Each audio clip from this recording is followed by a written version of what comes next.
السلام علیکم ورحمۃ اللہ وبرکاتہ۔ وعلیکم السلام ورحمۃ اللہ وبرکاتہ۔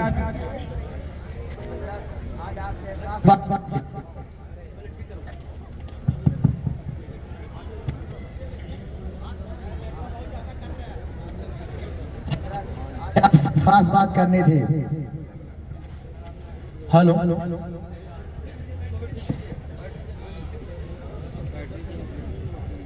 السلام علیکم ورحمۃ اللہ وبرکاتہ۔ وعلیکم السلام ورحمۃ اللہ وبرکاتہ۔ حضرت، آج آپ سے ایک خاص بات کرنی تھی۔ جی ہاں، فرمائیے۔ 17 مئی کو میرے لخت جگر نور نظر کی شادی خانہ آبادی ہے۔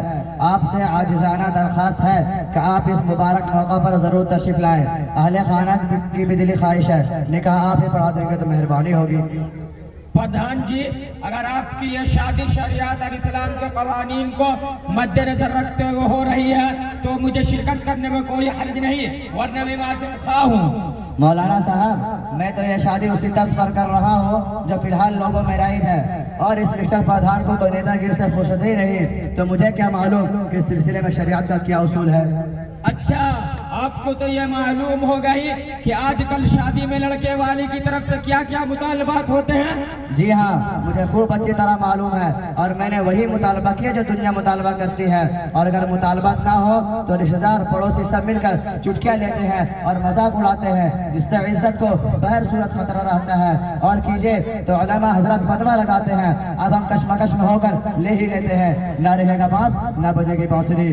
افسوس کہ آپ نے وہی بات کہہ دی جس کا مجھے خطرہ تھا۔ آپ کو آج ہی فیصلہ کرنا ہوگا کہ آپ کو شریعت مطہرہ کا قانون محبوب ہے یا اہل دنیا کی بناوٹی عزت۔ مولانا صاحب، آپ کو سیاست کی حقیقت معلوم نہیں۔ ہم لوگ اپنی عزت کو بچانے کے لیے بہت کچھ کر بیٹھتے ہیں، اور رہا مسئلہ شریعت کے قانون کا تو ہمیں اس پر کوئی اعتراض نہیں، لیکن فی الحال مجھے اپنی عزت کو خطرہ ہے، اس لیے میں جو کر رہا ہوں مجھے سکون و اطمینان کے ساتھ کرنے دیجیے۔ کیا آپ کا ضمیر گوار کرتا ہے کہ اپنی بناوٹی عزت کے لیے کسی مسلمان بھائی کی عزت سے کھلواڑ کرے، جبکہ شریعت کا قانون یہ ہے کہ جو چیز تمہیں محبوب ہے اسی کو اپنے بھائی کے حق میں بھی محبوب سمجھو۔ اسی طرح آپ کو جس قدر اپنی عزت پیاری ہے اس شخص کو تو اپنی عزت محبوب ہوگی جو اپنی لڑکی آپ کے حوالے کر رہا ہے۔ یہ آپ کیا کہہ رہے ہیں؟ میں نے تو کسی کی عزت نیلام کرنے کی کوشش نہیں کی ہے، اور نہ ہی کبھی ایسا سوچا ہے۔ ابھی آپ کو معلوم ہو جائے گا، لڑکی والے کو بلائیے۔ اچھا ٹھیک ہے، میں ابھی فون کرتا ہوں۔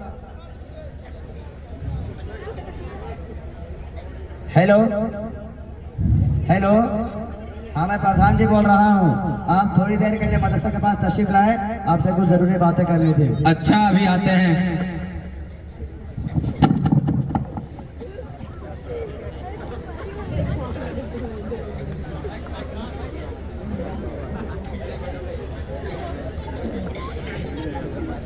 السلام علیکم ورحمۃ اللہ وبرکاتہ۔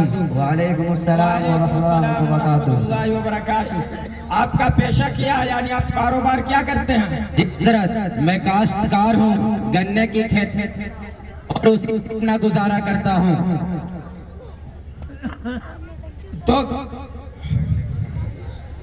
آپ کا پیشہ کیا ہے، یعنی آپ کاروبار کیا کرتے ہیں؟ جی حضرت، میں کاشتکار ہوں، گنے کی کھیتی کرتا ہوں اور اسی سے اپنا گزارا کرتا ہوں۔ ویسے تو گنا کسانوں کو سرکار کوئی خاص سہولت نہیں دیتی، اور پھر پچھلے کئی سالوں سے وقت پر پیسہ بھی نہیں مل رہا، اس لیے کہ بھاؤ کھلنے میں تقریباً 1-1.5 ماہ لگ جاتے ہیں۔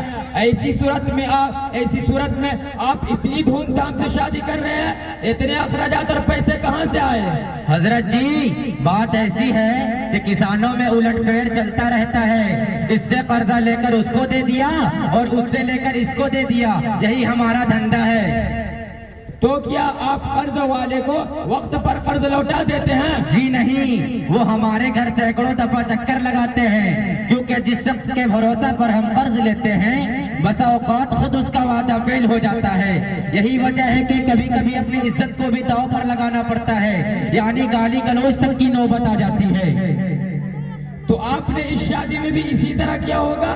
جی ہاں، اس شادی نے ایک خوشی کے ساتھ ساتھ سینکڑوں غم دیے ہیں، جس کا علم آپ جیسے درد مند انسان کو ہو جائے تو اشکوں کے بوچھار لگ جائیں گے، پھر بھی یہ غم دور نہ ہوگا۔ لیکن کیا کرے، لخت جگر کی عزت و عصمت کو بچانے کے لیے کرنا پڑتا ہے۔